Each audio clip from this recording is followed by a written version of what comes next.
मित्रांनो, दरवेळी जीएसटी म्हटलं की आपल्याला आठवतं महागाई, बिल आणि कर. पण यावेळेस चित्र वेगळं आहे. सरकारने दिवाळीपूर्वी दिलंय मोठं गिफ्ट. जीएसटी स्लॅबसह ऐतिहासिक बदल आणि थेट फायदा तुमच्या खिशाला. नमस्कार, मी कृतिका आणि तुम्ही बघत आहात ट्रेंडी गप्पा. आज आपण समजून घेऊयात की नवे जीएसटी दर काय आहेत, शेतकरी, विद्यार्थी आणि नोकरदारांना थेट फायदा कसा काय होणार आहे आणि अर्थव्यवस्थेवर याचा परिणाम काय होईल. या मागची सरकारची धोरणात्मक रणनीती काय आहे.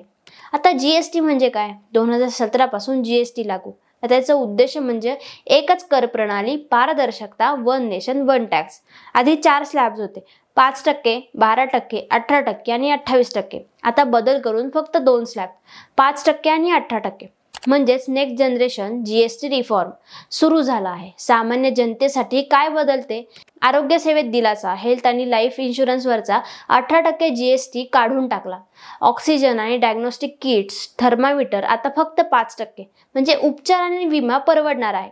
शिक्षण सवलत, नोटबुक, पेन्सिल, ग्लोब, क्रेयॉन यावर आता 0 कर होणार आहे.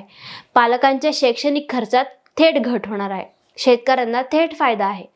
ट्रॅक्टर, टायर, सुट्टे भाग 18% वरून थेट फक्त 5%. ठिबक सिंचन, बायोपेस्टिसाइड्स, कृषी यंत्रणा 5%, 28% वरून थेट 18%. ट्रान्सपोर्ट वाहन सुद्धा स्वस्त, लॉजिस्टिक खर्च कमी. इलेक्ट्रॉनिक्स आणि गृहउपयोगी वस्तू म्हणजेच एसी, मोठे टीव्ही, मॉनिटर, डिशवॉशर 28% वरून 18%. म्हणजे घरगुती बजेटला दिलासा. अर्थव्यवस्थेवर परिणाम म्हणजेच मध्यमवर्गीय आणि शेतकरी यांना थेट फायदा. कन्झम्पशन वाढेल. एमएसएमई व लघु उद्योग, स्वयंचलित नोंदणी 3 दिवसात आणि टॅक्स क्रेडिट सोपा.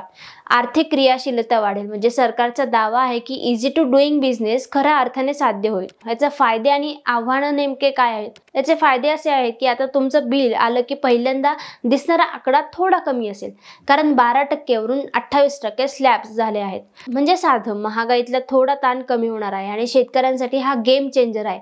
ट्रॅक्टर, सिंचन साधन, बायोपेस्टिसाइड स्वस्त झालं म्हणजे उत्पादन खर्च कमी आणि बाजारात नफा जास्त. विद्यार्थ्यांच्या पालकांसाठी शाळेचा खर्च कमी होणार आहे. पेन, वही, ग्लोब, चार्ट्सवर आता कर नाही. म्हणजे शिक्षणातली अडथळ्याची एक वीट कमी. आरोग्य विमा व मेडिकेअरवरचा जीएसटी हटवल्यानं मध्यमवर्गीयांचा खिसा वाचणार. म्हणजे कोरोना नंतर आरोग्य ही सगळ्यात महत्त्वाची गुंतवणूक झाली आहे आणि आता ती परवडेल. ग्राहकांकडे जास्त पैसा राहिला तर तो बाजारात परत खर्च करेल. यालाच अर्थशास्त्रात कन्झम्पशन लीड ग्रोथ म्हणतात. त्याचे आव्हान काय आहेत? सरकारला कर महसुलात तात्पुरता धक्का बसणार आहे, हे नक्की. कारण जिथे 28% मिळत होतं तिथे आता फक्त 18% मिळणार. म्हणजेच राज्याच्या तिजोऱ्या रिकाम्या होण्याची भीती आहे.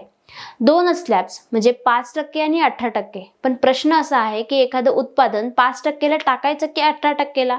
हा वाद कायम राहणार आहे. राज्य सरकारांना मिळणाऱ्या वाटपात असमतोलता निर्माण होऊ शकतो. म्हणजेच आधी जीएसटी कन्झम्पशनवरून केंद्र राज्यांमध्ये तणाव आहे. आता तो वाढेल का? ग्राहकांना फायदा दिसेल, पण तो किती काळासाठी? पुढे महसूल टिकवण्यासाठी सरकारला पुन्हा दर वाढवावे लागतील का? हा निर्णय फक्त अर्थशास्त्र नाही तर राजकारणाचंही कॅल्क्युलेटर आहे.